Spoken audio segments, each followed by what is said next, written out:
It's official. Video games are gay. 2017, masculine. 2021, gay! Let's get into this. Hello everyone, welcome back to my channel. Before I start, I'd like to give a quick thanks for 500 subscribers.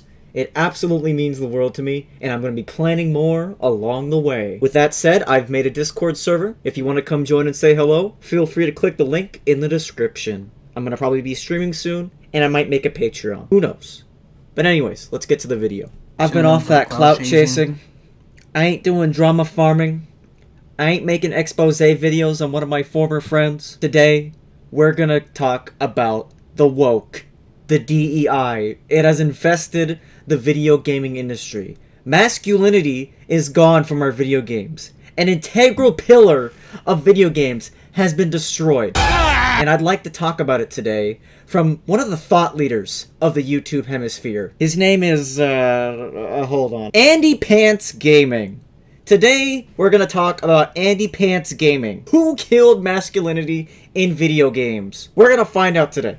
We're gonna find out who killed masculinity, guys. Does anybody else feel like masculinity has slowly been drained from modern video games? No, but what I have seen is a change in consumer preferences and a change in access to game development and what kind of games people would like to make overall in the industry across AAA and indie industries. Sure, there may be a major shift in the more corporate edges of video gaming, but at the same time, the AAA gaming sphere, especially in 2024, are having a harder time trying to come to grasps with actually making their games profitable than caring about the cultural side of things.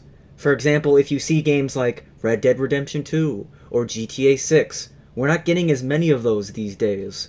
We're getting free-to-play games, live service games. Those are becoming the cash cows for studios these days. And it doesn't really matter where you are. But let's just continue. I'm going to stop rambling. I was looking at recent staff photos of Ubisoft and Halo Infinite developers, and it's all starting to make sense. It's a bunch of fat, white, liberal women. Fat, white, liberal women made the Matrix. I don't see how that has anything to do with anything. If the game's bad, or if you perceive it as bad, it's not because of women. And it's not because they're liberal. I'm sorry, but this is a dog shit take. Like, there are video games that push their political agenda in there way too hard, and then there's video games that don't do that at all and still have a diverse team or make a success. It's not that hard to find them. One example of a video game that I believe was negatively affected by the creator's worldview or previous experiences would be Analgesics Productions, I can't even say that name right, Symphony. Now, this game is a 3D platformer that takes place in a unique and foreign island with plenty of unique fauna, plant life, etc. You platform around, you do puzzles when you meet creatures. It's a fun time.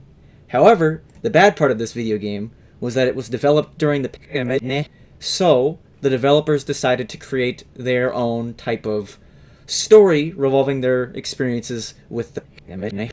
It doesn't ruin the environment too much, but it just leaves the story feeling jarring and out of touch, as far as I can tell.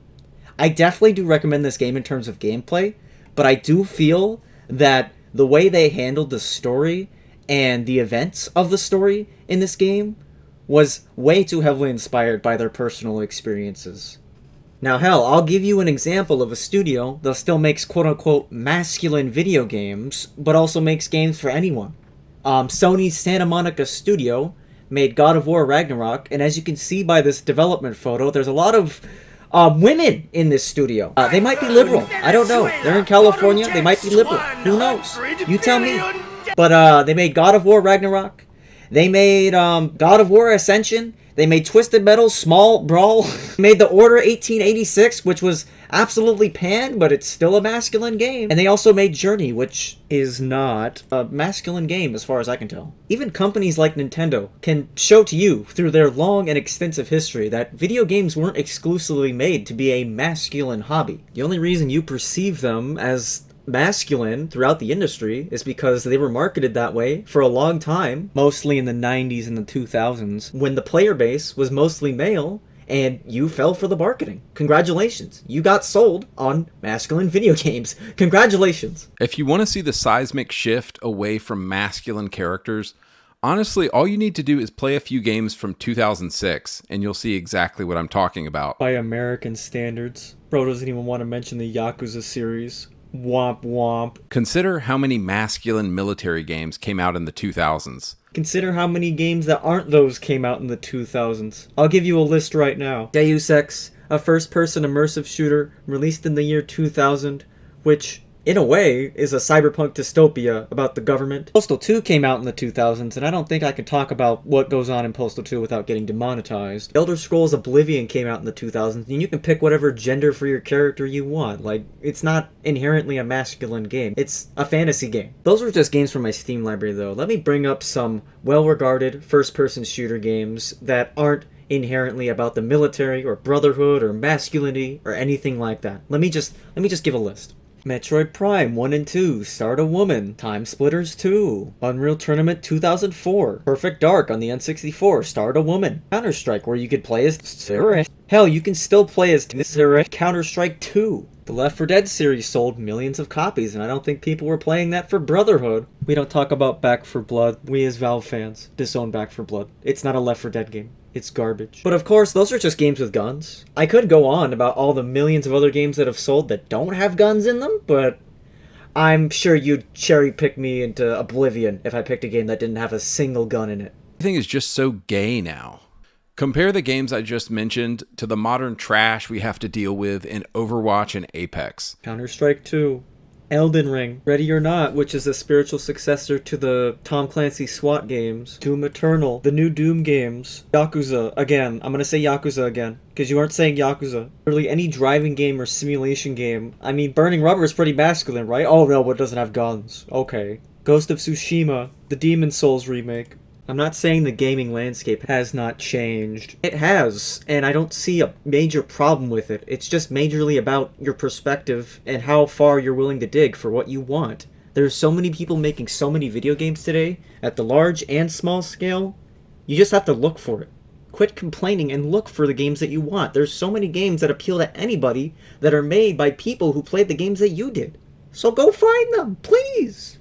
Quit complaining online. Not everything is woke. What happened to a masculine dude with a hot chick on his arm? What happened to Duke Nukem, man? Where the fuck did Duke Nukem go? We need more Duke Nukem in our lives. No, the fuck we don't. Like I said before, it's changing consumer preferences. Males don't want a big guy with a chick on his arm. They want a game where they can play as the chick in an anime style and see the ass and the boobs. Don't you understand? Get with the program. You gotta follow Grums on Twitter to get the most up-to-date, non-woke information on gaming. But I swear every time I open it up and look for new games, there's just so many games that look gay now. I refuse to play another cutesy 2D platformer or a game with a cutesy art style by some indie developer anymore. I'm just done with these games. You're giving the game away. Your tastes are so under a microscope that you can't find anything you enjoy, and anything that's not what you like, you're just going to immediately hate and think that's everything in the game industry. There are bounds of competitive shooters, strategy games, action games, simulation games, multiplayer games. There are so many games out there with different art styles. Are some of them cutesy and gay and lib and woke? Possibly. Are they any less fun?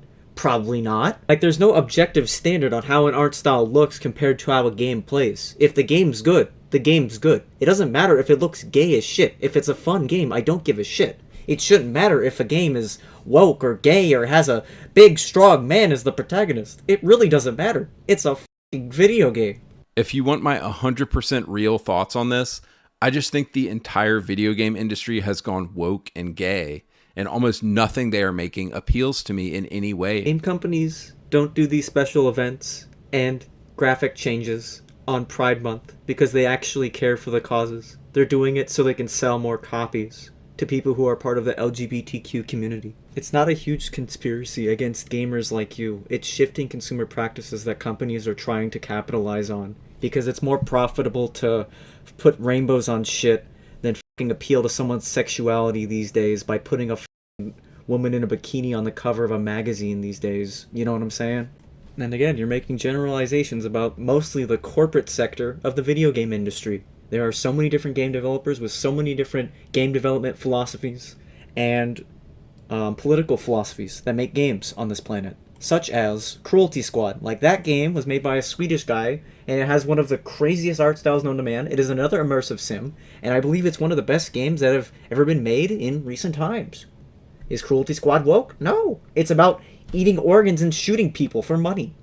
It's great. So this is why I mostly play 20-year-old games on my channel, because they were just better. Were things really better when we kept getting slop after slop after slop of boring and generic gritty first-person shooters? I think the only actual military shooter that actually went above and beyond in being unique in the period of the 2000s or the 2010s would be Spec Ops: The Line. That game actually had a decent and unique story, and it wasn't just some generic garbage. The rest of the games you mentioned either have nothing stories or rely on just stereotypes that were already in films and television anyways. It's the difference between playing video games for a unique experience or playing video games for that one experience that I always want no matter what, and I won't take anything else, which goes to show that your taste is very limited.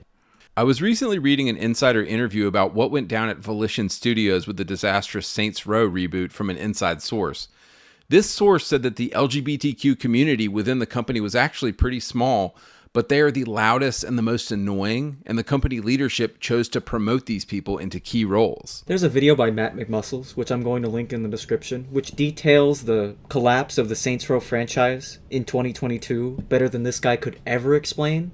It's more nuanced than the woke mafia took over the Saints Row franchise. Basically what happened is that they wanted to reboot the Saints Row franchise, but they also wanted to stay true to its roots. The writing and design team kept getting into arguments. They got bad reception on the game, but they were too into it in the money pit anyways, so they kept trying to salvage it the best they could. Overall, it was more of a development hell situation than anything with just the woke mafia took over the video game industry. It all mostly happened this way because there was bad executive level decisions at the top of the chain. And there were workers that were pushed to their limits on trying to come up with a cohesive solution to what management wanted. Essentially, as far as I can tell. Maybe I'm summing up the situation wrong, but feel free to check out the video in the description.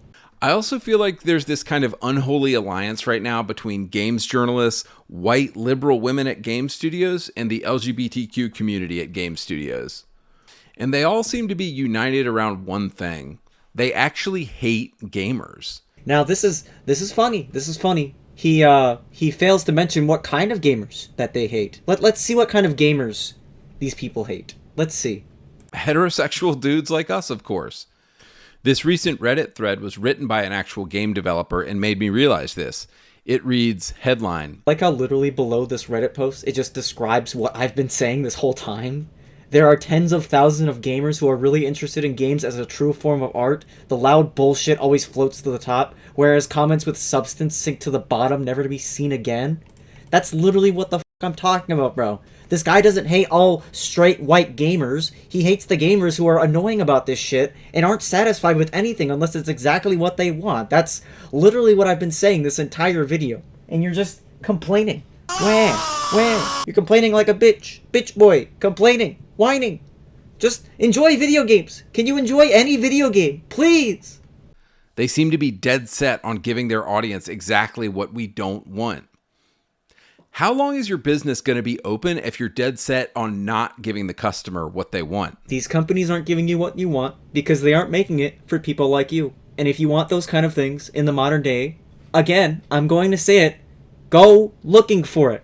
They're not pandering to you anymore. Video games in the modern age are made for sales or for artistic expression. And if those sales happen to be people who aren't you, well, too bad. You fucking lost. And if people don't want to express their art in the way you care about anymore, boo fucking who? Go find the pieces of art, the pieces of video games that have and are and still are. There's no shortage of it. I guarantee you. There's so many games being released on a daily basis that are definitely worth your time. I review countless games each month on my Steam curator that I go through. Different genres. All over the place. This is why when skanks like Alyssa Mercante are crying about Kotaku shutting down and losing their jobs, and game studios are going under because they were associated with Sweet Baby Inc., I just laugh. I'm not talking about the Sweet Baby Inc. shit. That'd be a whole other video, bro. All I'm gonna say is, games journalism is a dying medium. You either have to be a YouTube content creator, or you're not making it in the industry. You're gonna get replaced by AI.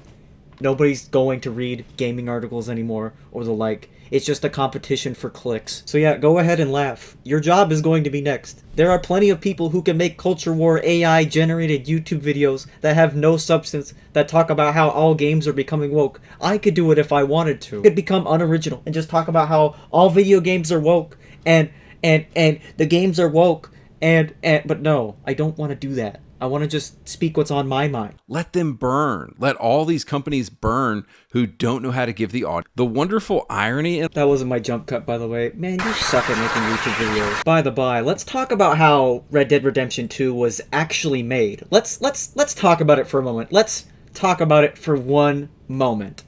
I'm gonna search on Google right now. Red Dead Redemption 2 crunch, right? Let's do that. The Verge. Rockstar clarifies 100-hour work week for Red Dead Redemption 2.